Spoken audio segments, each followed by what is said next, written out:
Good morning.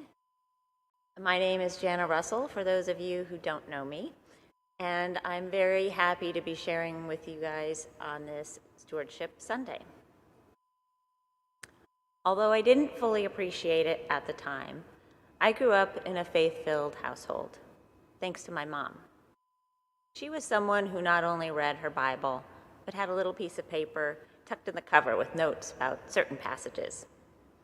She had a dear friend who was a Christian Scientist with whom she would engage in meaningful discussions about the commonalities and differences in their faith while watching over us kids playing. And when I came to her with worries, she always invited me to pray about it. God was always there for me. So it might surprise you to hear me say that I did not grow up in a religious household. Although my mother's faith was strong and decidedly Christian, I understood that she was not a fan of the church. My mother would always tell me that our true God was there for everyone, anywhere.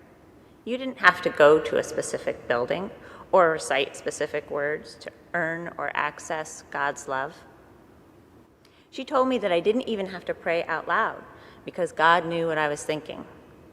Of course, that freaked me out when I was about age 6 and a bad word popped into my head and I couldn't sleep for worry about God's having heard it. My mother retucked me in and assured me that God wasn't worried about a little word because he knew what was in my heart.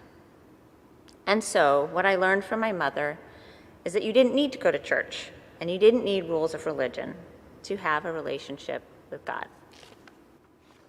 I was quite satisfied with my own churchless spirituality, all the way to the point I was about to become a mother myself. My husband Ted and I decided it was important to raise our children with faith, and frankly, neither Ted nor I felt equipped to raise children in faith on our own. So during my pregnancy with Nathan, we church shopped and negotiated and decided that these Protestant and Catholic individuals were meant to be Episcopalian parents together. Nathan and then Amelia were baptized at St. Michael's, and shortly thereafter we moved over the hill to avoid Coldwater Canyon traffic, and we landed in the Palisades. One Sunday, after the boxes were unpacked, I sent Ted down the hill to scout out the local Episcopal church. I was not about to show up at a church I'd never been to with 2 squirmy toddlers who may or may not be willing to separate from me for childcare, if there even was childcare. Imagine my surprise when Ted returned about an hour or so later and said, "Everyone get dressed, we're going to church." Hadn't he just been? Yes, but there was a big picnic and we were all invited. There were people waiting to meet me and the kids. They had information about Mommy and me, and there was a school, and there were people who wanted to tell me how I could get involved in the community. So I nervously readied my crew and we drove down the hill. It turns out we had the good fortune of arriving at St. Matthew's on St. Matthew's Day. And everything Ted said was true, and the rest is history. Shortly thereafter, I joined an Emmaus group. The kids were enrolled in Mommy and me, and we were regularly attending services. The invitation to community was abundant, and eventually both children became students at the school, attended day camp, Nathan became a Boy Scout, and Ted and I took on various leadership roles in the church and school, including becoming the chair of my beloved St. Matthew's Day picnic. Our family's journey at St. Matthew's has taught me 2 very important things. First, my mother was right. Second, she was wrong. At St. Matthew's, I found a church that shares my mother's belief that God is filled with love for all people. I found a church that allows for different ways to engage with God, whether it be through music, good works in the community, small groups, or traditional church service.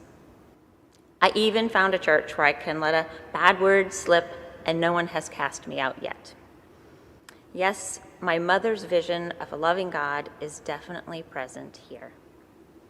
But I also know that my mother was missing one of the most important ways to experience God's love: through community. When my mother was dying of leukemia, she lived in an apartment building across from an Episcopal church. When I would visit her, I would look out the window and wish that it was her church, her community. Surely it was a place where a faithful person who was suffering would find people who would care for her and make her feel less alone. You see, while it is true that you can feel God's love on your own, anywhere, my mom was wrong about church. A church provides a place to gather and connect with each other in God's presence, a place to build community. I am blessed to have found my place, my family's place. And what a place it is, physically and spiritually beautiful. And today, never has the importance of a place been so apparent. When safety protocols called for us to protect our community by closing our physical gathering space, I know we all felt a profound loss. We have done our best to find ways to maintain community from a distance, and we have proven that you can connect with God anywhere. But it's not the same. This place matters, and I am grateful that slowly we are finding ways to come back here safely. I also know that when you find a place that matters to you, you help take care of it. When we first joined St. Matthew's, Ted told me we needed to decide together how much to pledge to the church. I was surprised.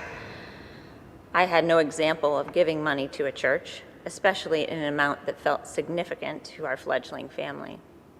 Luckily, Ted had a different experience, and we have pledged to St. Matthew's ever since. And we will pledge even in this crazy year, especially in this crazy year. We pledge because even though we can find God anywhere, we choose to find him here, with our community, in our church, St. Matthew's. Amen.